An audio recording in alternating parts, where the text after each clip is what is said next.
It's almost like it's like saying, don't allow your kids to go to war, and they're never coming back. I think that's why this is a painting that once you start looking at it, it does catch in the throat. And I think, I mean, are those the colours of Italy in the middle? Are those the colours? There is a bit of green, there's some red, there's some white. He enlisted in the First World War in 1916, but then during the war and immediately after the war, he was so horrified by all of that that he said, I am now forever going to be a pacifist.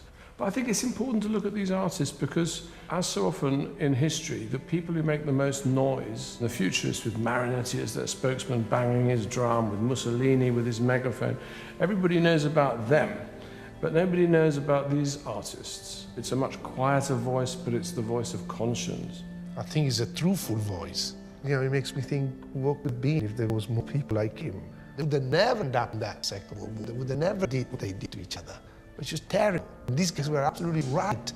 Erano lungimiranti. Maybe in the end, that's what artists are for. To see what we don't see. See.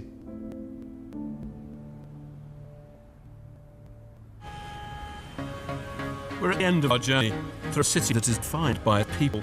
So where better to finish than with a work of public art, proclaiming the eternal might of Rome on the wall of a modern building. What they put on the side of the apartment block is huge, fantastic, I think, mural of a wolf to symbol Rome. It's unbelievable. It's so real, isn't it? You can almost hear it snarling. I love hares, and I love it when the evening sun catches the wolf. His hair and sword and building suddenly come. Wow! What things did you like the best of the things that we saw on this trip? The Caravaggio? But those ones were unforgettable. That St. Paul and the story of Athos. Everybody showing us to Chelsea. I thought that was fantastic. Another popular thing I really liked about was the Gartel. Oh, that was so beautiful. I remember also the crutch of the guanciale in the carbonara, the perfect carbonara. If you were to feed that wolf anything, you'd give him a really big piece of guanciale. This is the wolf of the people, aggressive and opinionated and Roman in the core. I like that kind of Rome. I like that Rome that stay alive to the people. And you know, I mean, the Pope comes and changes, and the President comes and changes, the Kings come and change, but the Rome, still people, Rome. They are the one who rules. They really are. You remember that one? S-P-U-R. Senatus Populus Que Romanos. I guess in a time. And in Rome, you know, dinner is quite good, isn't it? Not bad. Not bad.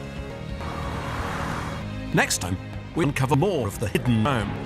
Look in the middle, staring out at us, a painting of the 1st century AD, and there are not many of those. So this is a kidney sandwich. We try century-old traditions. Oh, mamma mia. La Romanità. We taste Romanity. And we pay a visit to one of Rome's greatest art collections. What a bad room to have a party in.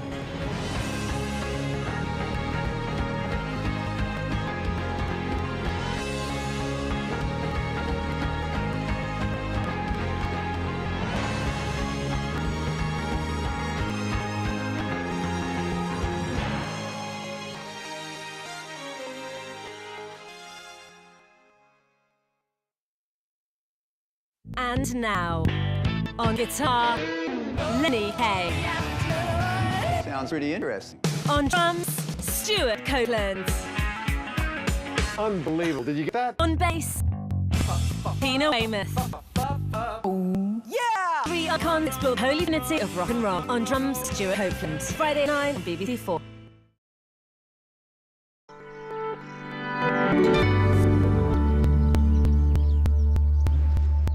Thanks for watching with us tonight at BBC 4. We're back tomorrow with wildlife, landscapes and ancient way of life in New Forest, A Year in the Wildwood at 9.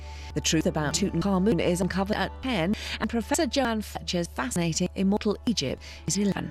Till then, take very great care of yourself. And from all of us here, good night.